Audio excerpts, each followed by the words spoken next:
नमस्कार, मैं हूं नैना और आप देख रहे हैं युग का इंसाफ न्यूज चैनल। युग का इंसाफ न्यूज चैनल से जुड़े रहने के लिए हमारे चैनल को सब्सक्राइब जरूर करें। आइए रुक करते हैं आज की ताजा खबरों की। नगरीय निकाय चुनाव की संभावना से को देखते हुए इंदौर की राजनीति गर्मा गई है। भाजपा एवं कांग्रेस ने चुनावी रणनीति पर सक्रियता बढ़ा दी है। भाजपा जहां अयोध्या में निर्माणाधीन श्री राम मंदिर के लिए निधि समर्पण अभियान के तहत पार्षद पद के दावेदारों को घर घर पहुंचाकर जनसंपर्क करा रही है, वहीं कांग्रेस ने वार्डवार सम्मेलन के जरिए कार्यकर्ताओं में जान फूंकने के साथ पार्षद पद के दावेदारों को सक्रिय कर दिया है। आगामी नगर निगम चुनाव को लेकर आज इंदौर शहर कांग्रेस कमेटी ने रेडिसन होटल के पास ग्रैंड ओमिनी में एक कार्यकर्ता सम्मेलन आयोजित किया। शहर कांग्रेस अध्यक्ष विनय बाकलीवाल के नेतृत्व में आयोजित हुए इस सम्मेलन में इंदौर के सभी 85 वार्डों के पार्षद पद के दावेदारों ने अपनी समर्थकों के साथ पहुंचकर सम्मेलन को प्रभावी बना दिया। इस अवसर पर विधायक संजय शुक्ला को महापौर प्रत्याशी घोषित किया गया। कार्यकर्ताओं में आपसी समन्वय नहीं है, लेकिन आज जो देखने के लिए मिला तो बीजेपी के बारे में जो आपने कहा है, बीजेपी जुमलेबाजों की पार्टी है। उनकी बातों पे हम लोग बिल्कुल ध्यान नहीं देते। वो आज तक जुमलेबाजी करके लोगों को मूर्ख बना के सत्ता में आती रही है। ये कांग्रेस है, इसका अपना इतिहास है। इस देश को आजादी कांग्रेस ने दिलाई है। कांग्रेस अपने संस्कार में चलती है, संस्कारी पार्टी है, जुमलेबाजों की पार्टी नहीं है। और बीजेपी जो भी कहती है वो कहे, उसका अपना सोच है, लेकिन ये जन जन से जुड़ी पार्टी है, कांग्रेस पार्टी है। क्या आज आपने घोषणा कर दी है? महापौर घोषित हो चुका है। बिल्कुल बिल्कुल, संजय शुक्ला हमारा ये महापौर का प्रत्याशी है। ये संजय शुक्ला इंदौर की जनता की आवाज है। सर्वे के अंदर भाई नंबर 1 आया है और ये हमारा महापौर का प्रत्याशी है। कांग्रेस में यहाँ तक तो सब ठीक लगता है, लेकिन टिकट मिलने महापौर का प्रत्याशी नहीं है, महापौर बन गया है। नहीं, टिकट के बाद जिस तरह से कांग्रेस में एक परिपाटी रही कि बिखर जाती है, इस बार उसको लेकर क्या तैयारी है? कांग्रेस बिल्कुल बगनी उल्टी यूनाइट होकर संगठित होकर जो गंदगी थी वो कांग्रेस से छट गई है। जो बादल थे गंदे वो छट गए हैं। अब आसमान खुला हो गया और खुली हवा में कांग्रेस का हर व्यक्ति सांस ले लिया। जेबों की जो राजनीति थी, जो ठेके प्रथा थी, वो खत्म हो गई है। बहुत साफ सुथरी कांग्रेस हो गई है और उसी साफ सुथरी कांग्रेस मैदान में आएगी लड़ने के लिए। और संजय शुक्ला हमारा महापौर का प्रत्याशी परिषद में जीतकर अपनी परिषद बना के अपने वार्डों में वार्ड जो कॉर्पोरेटर है उनको जिता के परिषद बना के हम लोग क्या ज्योतिरादित्य सिंधिया के साथ जो कई समर्थक गए थे बीजेपी में, वो भी नगरीय निकाय चुनाव से वापस कांग्रेस में संपर्क कर रहे हैं क्या? पहले ये उनका सोच है। कांग्रेस समुद्र है, कई आते हैं कई जाते हैं। कांग्रेस एक समुद्र है। संजय शुक्ला के चेहरे के साथ कांग्रेस की रीति नीतियाँ दोनों का समावेश करके कांग्रेस के कार्यकर्ता का उत्साह का सम्मिश्रण करके हम भरोसा करते हैं कि नगर निगम इंदौर पे कांग्रेस का कब्जा होगा। आपने तो मंच से घोषणा कर दी किस बात की? संजय शुक्ला की। हाँ, आज घोषित रूप से घोषित कर दिया। आज हमारी पर्यवेक्षक सुश्री विजयलक्ष्मी साधो जी, विभा पटेल महापौर आई थी, उन्होंने पूरी सर्वे रिपोर्ट देख ली। जो सर्वे रिपोर्ट आई उसके आधार पर आज अधिकृत घोषणा आज हुई है, वरना काम तो संजय का पहले ही चल रहा था, पर जो सर्वे रिपोर्ट आई उसके आधार पे आज इस मंच से घोषित कर दिया गया। और आज जो विशाल सम्मेलन आप देख रहे हो, 55 वार्डों में संजय शुक्ला और हमारे कांग्रेस कमेटी विनय बाकलीवाल पूरे 55 वार्डों का दौरा कर चुके हैं। 21 तारीख को कमलनाथ जी आ रहे हैं, बचे हुए वार्डों का दौरा भी हो जाएगा। तो 55 वार्ड के साथियों को बुलाया गया ताकि उनमें एक जोश रहे, मॉरल सपोर्ट मिले उनको। 21 को कमलनाथ जी आ रहे हैं, उस दिन पूरे सारे वार्डों के लोग आएंगे। यूथ को प्रायोरिटी देने की बात कही है साहब आपने। हाँ, मैंने तो डंके की चोट पे कहा कल हारती हो कांग्रेस तो आज हार जाए, हमें हार और जीत से ऊपर की बात सोचना पड़ेगी, क्योंकि सेकंड और थर्ड लाइन जिस दल की मजबूत होती है वो सरवाइव करता है। और नगर निगम नगर पालिका के चुनाव तो यूथ के हैं, इसलिए मैंने कहा 70 से 80% वार्डों के अध्यक्षों के टिकट हम यूथ को देंगे, जो भी परिणाम है। बीजेपी को चेहरा नहीं मिल रहा है, आपने कहा कि कैलाश विजयवर्गीय हाँ, मैं आप देखिए चुनौती पेश की है आपने। संजय शुक्ला कब से घूम रहे हैं इंदौर में, आपकी चैनलें भी दिखा रही हैं, आपके अखबार के कॉरेस्पॉन्डेंट भी दिखा रहे हैं कि संजय शुक्ला घूम रहे हैं, 55 वार्ड घूमा है। अभी तक बीजेपी अपने चेहरे को खोज नहीं पाई। तो मैं समझता हूँ कि संजय शुक्ला एक व्यवहार कुशल विनम्र नौजवान है, जिसकी व्यवहार कुशलता हर किसी का मन मोह लेती है। 1 नंबर विधानसभा कितनी कठिन थी, उसको जीत के ये सिद्ध कर दिया संजय शुक्ला ने कि इंदौर अपने व्यवहार और अपनी नीतियों से जीता जा सकता है। तो इसलिए मैंने कहा कि बीजेपी को उम्मीदवार नहीं मिल रहा, भाई नहीं मिल रहा है तो कैलाश बाबू को लड़ाना, उनको लड़ा दो, हो ही जाए इस पार उस पार एक बार। ठीक है, वो तैयार है क्या? अब देखिए, मैं तो बीजेपी को सलाह दे रहा हूँ, ज़्यादा मशक्क़त मत करो, कैलाश को ले आओ, संजय शुक्ला और कैलाश बाबू, फैसला हो जाएगा इंदौर के दंगल के एरिना में। अच्छा, आपकी पार्टी में गुटबाजी देख रही, चिंटू चौक से नाराज हो गए और नाराज नहीं हुए, चिंटू का दर्द सही था। समन्वय समिति बनी, क्राइटेरिया के हिसाब से बनी, पदों के हिसाब से बनी। 2 नंबर विधानसभा क्षेत्र का भगोड़ा जिसे हमने टिकट दी थी वो बीजेपी में चला गया, बाकी सब जगह को प्रतिनिधित्व मिला।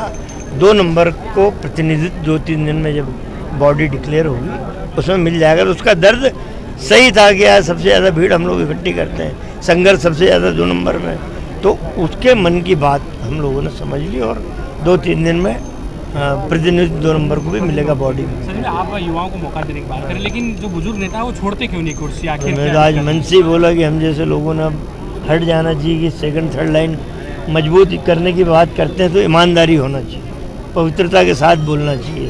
पर अब हम लोग चूँकि टिकट कमेटी अच्छी बनी है, स्थानीय स्तर पर टिकट के फैसले होंगे, तो अपन बिल्कुल मान के चलो 70 से 80% यूथ को टिकट देंगे, हारे जीते उससे बहुत। ये जीत के लिए जो है कुरान की कस्में खिलवाई जा रही है। चुनाव किस मोड पर जा रहा है आखिर? ये बीच में हिंदू मुस्लिम की बात आती है, कुरान और गंगा और नर्मदा मैया के बीच में। नहीं, ऐसा है, बीजेपी कभी ना मीडिया कभी आपत्ति उठाता है। जब सुप्रीम कोर्ट का निर्णय हुआ मंदिर यहाँ बनेगा, मस्जिद यहाँ बनेगी और केंद्र सरकार की राशि से मंदिर भी बनेगा, मस्जिद भी होगा, फिर जुलूस निकाल के चंदा मांग रहे हैं। इंदौर में दंगा भड़काया, उज्जैन में दंगा भड़काया, रतलाम में दंगा भड़काया, हर जगह दंगा भड़का रहा है। इस बात पे मीडिया चुप रहती है कि वास्तव में सुप्रीम कोर्ट के निर्देश है कि केंद्र सरकार की राशि से बनना चाहिए। हमारा अल्पसंख्यक वार्ड है, जहां हमारे प्रत्याशी और कांग्रेस अध्यक्ष विनय वाकलीवाल गए। देखिए, ये श्योरिटी है कि वो वार्ड कांग्रेस जीतेगी, तो वहाँ उम्मीदवार भी ज़्यादा पैदा होगा। 10-10 लोग टिकट मांग रहे, तो विनय ने कहा कि भैया टिकट एक को मिलेगा, 9 लोगों को नहीं मिलेगा। तो भावनाओं में 9 लोग उसकी मदद करना, भावनाओं में चूँकि वार्ड अल्पसंख्यक था तो फ्लो में कोई बात निकल गई। भावनाएं तो पवित्र थी कि भैया एक ही आदमी लड़ेगा और 9 लोग मदद कर। भैया नादर साहब अली की दरगाह के में वो डांस करते दिख रहे हैं, वो उनके वीडियो, उनके भाई ब्लॉक अध्यक्ष बताए जा रहे हैं कांग्रेस के, और बीजेपी इसको लेकर निशाना साध रही है। मुझे इसकी जानकारी नहीं है, न मैंने वीडियो देखा है, इसलिए इस पर कमेंट करना मेरे लिए मैं नहीं समझता ठीक है। पर एक धर्म के पुजारी को अपनी, चाहे हिंदू धर्म का मानने वाला हो या मुस्लिम धर्म के मानने वाला, उसे अपन, क्योंकि हम आदर्श मानते हैं, तो इनको अपनी गरिमा के अंदर ही अपने व्यवहार को करना चाहिए। आपके पुराने राजनीतिक मित्र हैं तुलसी सिलावट, वो छात्र राजनीति के दरमियान भावुक हो गए और बोले कि मैं आज भी सज्जन सिंह वर्मा का बहुत सम्मान करता हूँ पार्टी बदलने के बाद। देखिए, मेरे और उनके रिश्ते तो पारिवारिक ही हैं, भाईचारा है, रिश्ता है, रिश्ते कभी टूटते नहीं। दल अलग अलग हो सकते हैं, क्यों बहुत नीचे से तुलसी भी उठ के आए, मैं भी बहुत नीचे से उठ के राजनीति में आए, तो एक दूसरे का सम्मान नहीं करेंगे तो काम कैसे चलेगा। विचारधारा अलग अलग हो सकती है, पर तुलसी ने गलत किया। टंकियाँ नहीं बनी हुई, हम सबसे पहले हमारी प्रायोरिटी होगी नर्मदा लाइन डलवाना, टंकियाँ बनवाना, उसके अलावा इंदौर में फ्लाई ब्रिज बनवाना। और चुनाव से पहले आपने प्रत्याशी घोषित कर दिया कांग्रेस ने, अभी चुनाव की घोषणा हुई नहीं। ये हमारे लिए सौभाग्य की बात है। ये घोषणा होने के बाद हमारे जितने युवा कांग्रेसी, हमारा वरिष्ठ सब में उत्साह बना हुआ है, क्योंकि दो महीने पहले कांग्रेस के प्रत्याशी घोषणा हो गई है, जिससे भारतीय जनता पार्टी बौखलाई हुई। वो भी ज्यादा अभी से कर दें, हम दिक्कत नहीं है, भला कोई भी आए लड़ने को हम तैयार हैं। बीजेपी को मिल ही नहीं रहा कोई चेहरा, क्या लगता है कि डर गई है बीजेपी क्या आपके आगे, क्योंकि ये भारतीय जनता पार्टी लुकआउट है। हमारे पार्टी के आदरणीय कमलनाथ जी, आदरणीय संजय वर्मा, जीतू पटवारी जी ने मुझे घोषणा कर दी है और हम पूरी ताकत से लड़ेंगे। और हमारे जितने भी कार्यकर्ता है बिल्कुल तैयार हैं और लड़ने को तैयार है, क्योंकि हर वार्ड के अंदर हजारों लोग आ रहे हैं और लड़ने को तैयार है, क्योंकि ये लड़ाई बूथ की होती है, वार्ड की होती है। क्यों? ये मोहल्ले की सफाई का काम है। इसके लिए ना कोई भारतीय जनता पार्टी ना कोई मोदी है, यहाँ अपना शहर की सफाई के लिए अपना शहर कैसा हो उसकी लड़ाई यही है। अच्छा, कैलाश जी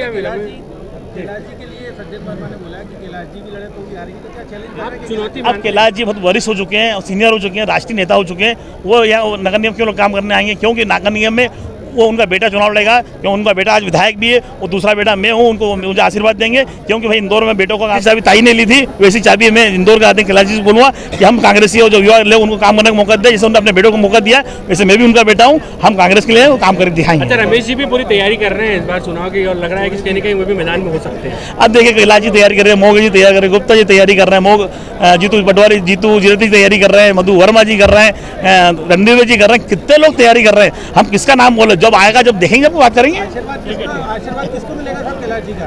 है कैलाश जी बेटे को आशीर्वाद मिलना चाहिए। उन्होंने अपने बेटे को आशीर्वाद दिया तो मैं भी उनका बेटा हूँ। और इंदौर शहर में बेटे को आशीर्वाद मिलता, हमेशा मिलता है, मिला, क्योंकि जनता ने उनके ही बेटे को चुना, इसलिए कि वही काम कर सकता है। वैसे ही मैं भी युवा बेटा हूँ, तो इसलिए मुझे आशीर्वाद मिलेगा, भारतीय जनता पार्टी का आशीर्वाद मिलेगा, क्योंकि 20 साल से जो उनके भी उन्होंने मेयर बनाया, उन्हें किसी ने काम नहीं करा। और ना आपने देखा होगा, सब अपने अपने घर बैठे रहे, परंतु शहर के लिए विकास किसी ने नहीं करा। अपने घर से नगर निगम चलाई। जब मधु वर्मा थे वो लगातार 3 से 6 बैठते थे। मैं भी हर अधिकारी को नगर निगम में बिठाऊंगा, काम कराऊंगा। आज भ्रष्टाचार का आलम मचा हुआ है, हर आदमी अपने अपने घर से काम चला रहे हैं और स्क्वायर फीट से पैसा ले रहे हैं। परंतु जब से सरकार हमारी मेयर बनेगी, परिषद बनेगी, तो ऐसा कभी नहीं होने दूंगा। कि भगवान का आशीर्वाद है, मुझे लोगों की सेवा करनी है। मुझे आज माँ अहिल्या की नगरी में कांग्रेस कार्यकर्ताओं का सम्मेलन था और बहुत ही महासम्मेलन था और बहुत शांतिपूर्वक हुआ है। और आज देखने में आए हैं कि आज युवा जो कार्यकर्ता हैं अपनी अपनी दावेदारी लेके आए हैं। तो मैं चाहती हूँ कि सभी को एक मौका मिले और सब अपने अपने मौके अपने दावेदारी जो कर रहे हैं वो आगे जीत के बताएं और आगे उनको मौका मिले तो कार्यकर्ता आगे बढ़ें। आपको भी यदि टिकट मिलता है कांग्रेस की तरफ से तो आपकी क्या प्राथमिकता रहेगी आपके? देखिए, अगर मेरे वार्ड में 15 नंबर वार्ड से टिकट की दावेदारी कर रही हूँ, अगर मुझे वहाँ से टिकट मिलता है तो मैं पूरी कोशिश और पूरी ताकत से लड़ूंगी वहाँ पे और चाहूँगी कि मैं जीतूँ। और मैं जीतूँ या नहीं जीतूँ, लेकिन मैं चाहूँगी कि हमारे जो संजू भैया हैं, जो महापौर के दावेदार हैं, वो भारी बहुमतों से उन्हें जिताऊँ और आगे महापौर बनाऊँ। आपका नाम बताएं। रीता डागरे, महिला कांग्रेस कार्यवाही अध्यक्ष। कमेटी के जाबाज अध्यक्ष विनय बाकलीवाल जी द्वारा आज 85 वार्डों को लेकर समस्त दावेदारों को बुलाकर एक कार्यकर्ता सम्मेलन आयोजित किया था, जिसमें मुख्य रूप से विजय लक्ष्मी साधो जी, पर्यवेक्षक हमारे माननीय आदरणीय सज्जन सिंह जी वर्मा जी, विभा पटेल जी, पूर्व मंत्री जीतू पटवारी जी, विधायक संजय शुक्ला जी, राजेश चोकसे जी एवं समस्त वरिष्ठ हारे जीते विधायक लोग मौजूद थे। यहाँ पर एक नई ऊर्जा आज कांग्रेस में फिर देखने को मिली है। कांग्रेस की संख्या नहीं सोची होगी, उस संख्या से अतिरिक्त संख्या में आज कार्यकर्ता यहाँ पर संभागीय सम्मेलन में के हिसाब से आए हैं। और आगे भी जो सम्मेलन होगा संभागीय, उसमें भी इंदौर शहर के द्वारा कार्यकर्ताओं की फौज अत्यधिक मात्रा में यहाँ आएगी। आपका नाम? नीलेश सेन, शेलू, ब्लॉक अध्यक्ष, ब्लॉक क्रमांक 11। बहुत ही ज़्यादा सफल रहा और जो उमंग और जो तरंग आज के कार्यकर्ताओं में और आज की कांग्रेस में देखने को मिली वो अतुलनीय है, उसका कोई मुकाबला नहीं है। क्योंकि बहुत दिनों के बाद ये बयार कांग्रेस में देखने को मिली है। और ये जो 28 विधानसभा के जो चुनाव है, इसके पहले जो गद्दारी हुई कांग्रेस के साथ और जिस तरीके से विधायकों ने की खरीद फरोख्त करके और जो बीजेपी ने जिस तरीके का कृत्य किया, और 28 विधानसभाओं में जिस तरीके का इन्होंने माहौल बनाया, लोगों को डराने धमकाने का, लोगों के ऊपर केस वेस करने का, उसके बाद ये कैसे भी इन्होंने सरकार तो बना ली, लेकिन जनता के बीच में रोष है और जनता के रोष को देखते हुए कांग्रेस पार्टी के कार्यकर्ताओं में जोश है और इस जोश को बरकरार रखेंगे और निश्चित तौर पर कांग्रेस का महापौर होगा।